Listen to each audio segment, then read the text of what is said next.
नमस्कार. तर इंद्रायणी या मालिकेच्या आजच्या भागात आपण पाहणार आहोत की सर्वजण होळीची पूजा करतात. आता पूजा झाल्यावर मोठ्या बाई अधोक्षजला समजावत म्हणतात की अधोक्षज, आता इथलं सगळं काम झालंय, थोड्या वेळाने कीर्तन सुरू होईल, तिथं पुढच्या बाजूला सोफा ठेवायचा आहे मंदिरात. तेव्हा देवकर साहेबांना त्या सोफ्यावरती बसवायचं आहे आणि त्यांच्या शेजारी शैलजा आणि तिच्या शेजारी तू बस. तेव्हा आदूला खूप राग येतो आणि तो चिडत म्हणतो की अगं आई तू.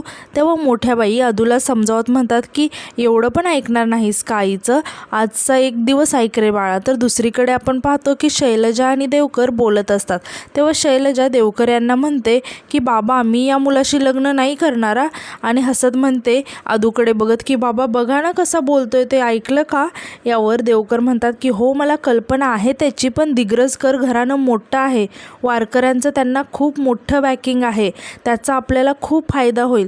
तेव्हा शैलजा म्हणते की हो पण मी या मुलाशी लग्न करायचं का बाबा त्यासाठी. तेव्हा देवकर म्हणतात की शांत बस. अगं मी कुठे म्हणतोय की तुला या मुलाशी लग्न कर म्हणून, त्यांना फक्त आशेवर ठेवायचं की मी तुझं त्यांच्या मुलाशी लग्न लावून देतोय. तर आता यानंतर आपण पाहतो की शैलजा फोनवरती बोलत असते आणि ती फोनवरती म्हणत असते की हॅलो अगं तुला एक गंमत सांगायची आहे. तेव्हाच तिथे इंदू येते आणि शैलजाचं बोलणं ऐकायला लागते. तेव्हा आता शैलजा फोनवरती सांगत असते की तुला माहिती आहे का, बाबांनी ना माझ्यासाठी एक मुलगा बघितलाय. अगं तुला कसं सांगू मी, हां की तू तो मूवी नाही का बघितला, जल्दी बोल कल सुबह पनवेल निकालना है, तसा आहे तो, असं म्हणून ती खूप हसायला लागते. आता हे ऐकून इंदूला शैलजाचा खूपच राग येतो आणि ती शैलजाकडे बघायला लागते. आता शैलजा म्हणते की मी तुला व्हिडिओ कॉल करते, तू स्वतःच बघ ना, असं म्हणून ती कुणाला तरी व्हिडिओ कॉल लावते आणि अधोक्षजला आवाज द्यायला लागते. तेव्हा आदू शैलजाकडे बघायला लागतो.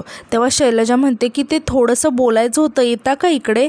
इंदूला मात्र शैलजाचा खूपच राग आलेला असतो आणि रागाला कंट्रोल करण्यासाठी तिने तिच्या दोन्ही मुठी घट्ट आवळलेल्या असतात आणि खूपच रागाने शैलजाकडे बघत असते. आता शैलजाने अधोक्षजला बोलवलेलं पाहून मोठ्या बाई खूपच खुश होतात आणि आदूला जबरदस्ती करायला लागतात की जा ना अधोक्षज, अरे शैलजाने बोलवले स्वतः, जा काय म्हणते ऐकते. तेव्हा आदू नाईलाजाने शैलजाजवळ येतो. तेव्हा शैलजा आदूला विचारायला लागते की ते तुमच्या आई काहीतरी सांगत होता ना की काय काम करता तुम्ही. तेव्हा आदू अडखळत सांगायला लागतो की ते माझं मोबाईल शॉपी आहे. तेव्हा इकडे इंदूला खूपच राग येत असतो कारण तिला माहिती असतं की शैलजाने आदूची गंमत उडवण्यासाठी त्याला बोलवलेलं असतं. आता शैलजा आदूला विचारते की तुम्ही कीर्तनाचं वगैरे नियोजन करता ना काहीतरी, मग तुम्हाला कीर्तन येत असेल ना. तेव्हा आदू सांगतो की नाही कीर्तन नाही येत मला, पण मला मृदंग वाजवता येतो. यावर शैलजा मुद्दाम होऊन विचारते की काय. तेव्हा आदू सांगतो की मृदुंग वाजवता येतो. यावर शैलजा म्हणते की अच्छा मृदुंग म्हणजे त्याचे बोल येत असतील ना तुम्हाला, ते जरा म्हणून दाखवता का. इकडे इंदूला मात्र शैलजाचा खूपच राग येत असतो. आता आदू शैलजाला म्हणतो की ते बोल असे बोलता नाही येणार, पण वाजवून दाखवू शकतो मी चांगलं. आता शैलजा म्हणते की ती विठ्ठलाची आरती येत असेल ना तुम्हाला, मला शिकवता का हो जरा, कारण मला येतच नाही आहे हो. तेव्हा आदू थोडासा टेन्शनमध्ये येतो. आता इंदू शैलजाला म्हणते की मी शिकवते ना. तेव्हा शैलजा खूप शॉक होते आणि ती इंदूकडे बघायला लागते. आता इंदू शैलजाच्या जवळ येते आणि तिला खूप रागाने बघायला लागते आणि म्हणते की तुलाही शिकवते आणि तू ज्या मुलीला व्हिडिओ कॉलवर बोलतेस ना तिलाही शिकवते. तेव्हा शैलजा खूपच घाबरते आणि पटकन फोन कट करते आणि फोन पाठीमागे लपवते. तेव्हा इंदू शैलजाला म्हणते की अगं फोन कशाला कट केलास. तेव्हा आदूला खूप राग येतो आणि तो म्हणतो की म्हणजे ही माझा व्हिडिओ कॉलवरती. तेव्हा इंदू म्हणते की अरे हो आदू, तिला आपल्याकडून पांडुरंगाची आरती शिकायची आहे ना, शिकव तिला. आणि ती शैलजाला विचारते की काय गं काय शिकायचं आहे तुला, बोल ना. आणि रागात म्हणते की आमच्या आदूची जीभ जड आहे म्हणून हसतेस काय गं त्याच्यावर. आणि ती खूप इमोशनल होत म्हणते की एकदा त्याची मृदुंगावरची बोटं फिरताना बघ, डोळे फिरतील तुझे. आणि काय शिकायचं आहे गं तुला, काय म्हणून दाखवशील मला. पांडुरंगाची अष्टका शिकायची आहे की पांडुरंगाची आरती. शैलजा मात्र खूपच घाबरलेली असते आणि ती इंदूकडे बघत असते. आता इंदू शैलजाला म्हणते की आता वाचा भारी आहे म्हटल्यावर पांडुरंग अष्टका. आणि ती रागातच शैलजाचा हात जोरात पकडते आणि म्हणते की म्हण माझ्या पाठी, असं म्हणून ती पांडुरंग अष्टका म्हणायला लागते. तेव्हा शैलजा खूपच घाबरते आणि इंदूकडे बघत असते. तेव्हा इंदू विचारते की आता कुठे गेली गं, तुझी जीभ घशात गेली की काय पूर्णच. तेव्हा शैलजा इंदूचा हात जोरात झटकते आणि तिथून जायला लागते.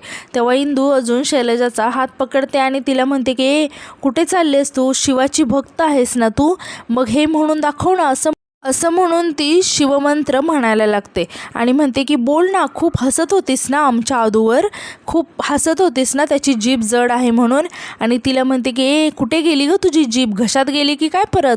यावर शैलजा इंदूला रागातच म्हणते की तू जास्त बोलू नकोस हा. तेव्हा इंदू खूप रागात शैलजाला म्हणते की आवाज खाली या, नाहीतर असं झापडवेल ना, टाळकं जागेवर येईल तुझं. तेव्हा शैलजा खूपच घाबरते आणि तिच्या बाबांना आवाज द्यायला लागते की बाबा बाबा, आणि तिथून निघून जाते आणि त्यांच्याजवळ जात म्हणते की तुम्हीच चला आत्ताच्या आत्ता, मला इथे एक क्षणही थांबायचं नाही. तेव्हा देवकर तिला विचारतात की अगं पण असं काय झालं अचानक. यावर शैलजा सांगते की बाबा ती अधोक्षजची मैत्रीण आहे ना, सारखं माझा अपमान करते. यावर मोठ्या बाई शैलजाला विचारतात की शैलजा कोण बोललं तुला, कोण बोललं मला सांग. यावर शैलजा म्हणते की मला काही बोलायचं वगैरे नाही आहे बाबा, तुम्ही चला बघू आत्ताच्या आत्ता, का थांबलाय तुम्ही इथे, चला. यावर इंदू म्हणते की मी बोलले तिला, आणि ती सर्वांजवळ येत म्हणते की मी बोलले देवकर साहेब तिला, कारण तिला कुणीतरी बोलायची गरज होती. तेव्हा शैलजा तिच्या बाबांना म्हणते की बघा बाबा कशी बोलते ते.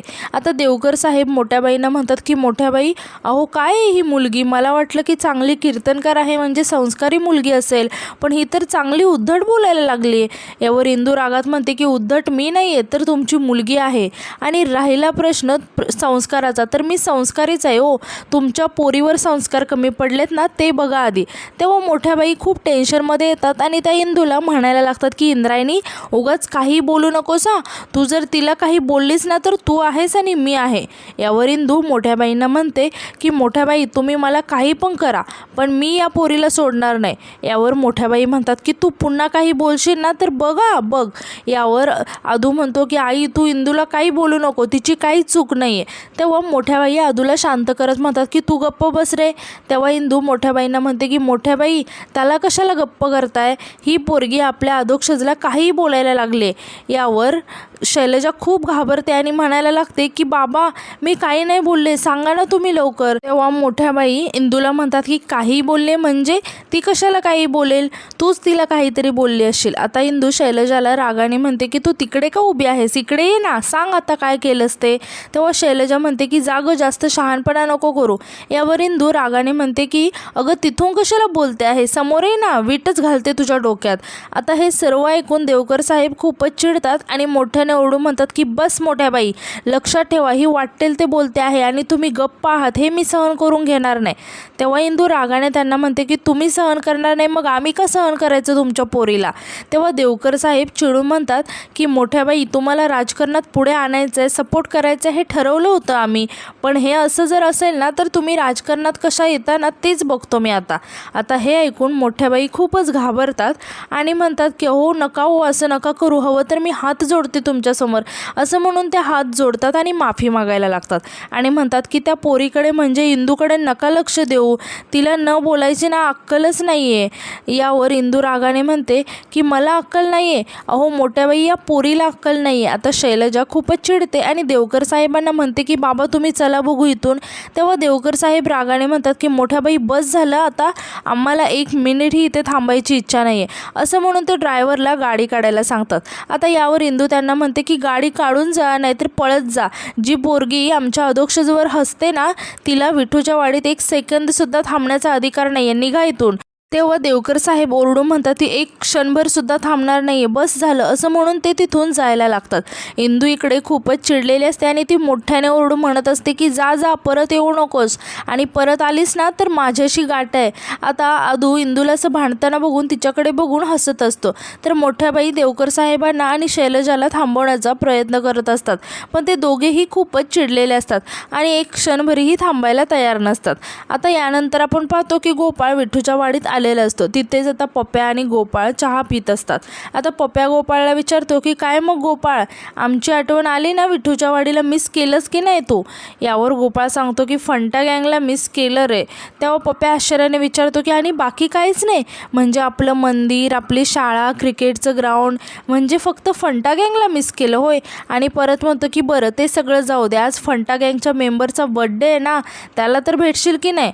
यावर गोपाळ काहीच बोलत नाही. तेव्हा पप्प्या त्याला त्याला म्हणतो की हे बघ आदू, तुझा भाऊ आहेच पण तुझा मित्रसुद्धा आहे ना, मग त्याला विश करायला काय प्रॉब्लेम आहे. यावर गोपाळ म्हणतो की हे पप्या, हे बड्डे वगैरे सगळं लहानपणी, मोठेपणी असला टाईमपास कशाला पाहिजे रे, आपण आपला कामावर फोकस करावा.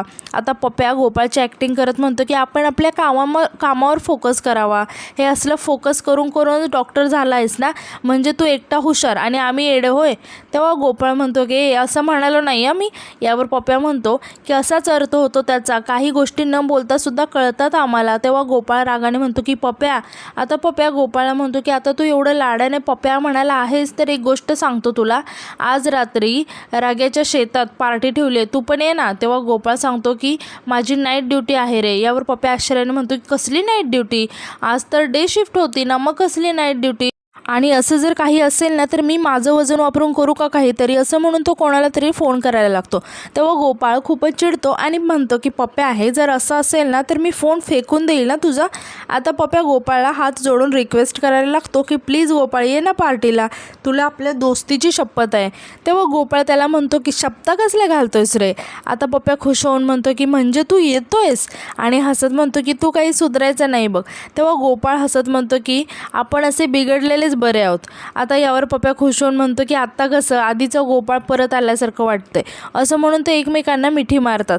आता पप्या म्हणतो की बरं चल मी निघतो, आता ते पार्टीचं सगळं नियोजन माझ्याकडेच आहे, असं म्हणून तो तिथून निघून जातो. आता यानंतर आपण इकडे पाहतो की मोठ्या बाई इंदूवर खूपच चिडलेल्या असतात आणि त्या रागाने इंदूला म्हणतात की तुझ्यामुळे होती गोष्ट नेहमी मातीमोल. यावर इंदू म्हणते की अशा लोकांसोबत असंच वागलं पाहिजे मोठ्या बाई. ती पोरगी आपल्या अधोक्षजवर हसत होती. तेव्हा मोठ्या बाई रागाने ओरडून म्हणतात की स्वतःची लायकी सोडून वागू नकोस हा, नाहीतर मी तुला, असं म्हणून त्या इंदूला मारायला हात उचलतात. आता आदू ओरडून मोठ्याने म्हणतो की आई थांब, आणि इंदूसुद्धा घट्ट मोठ्या बाईंचा हात पकडते. सगळे घाबरून मोठ्या बाई आणि इंदूकडे बघत असतात.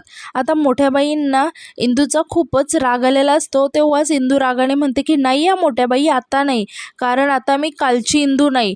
आता मोठ्या बाई रागाने म्हणतात की कोणाच्या तुकड्यावर जगतेस. तेव्हा इंदू म्हणते की व्यंकू महाराजांच्या संस्कारावर. मला माहिती आहे गावात तुमचा खूप मान आहे, मंदिर कमिटीचा अध्यक्ष आहात, पण याचा अर्थ असा नाही की तुम्ही माझा मान पायाखाली तुडवाल.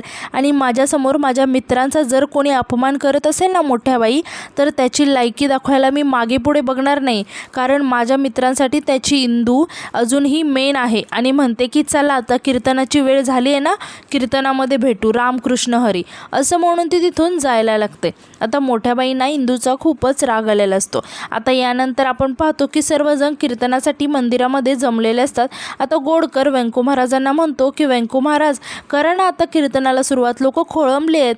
तेव्हा व्यंकू महाराज सांगतात की नाही, ते इंद्रायणी येणार आहे ना म्हणून थांबलोय.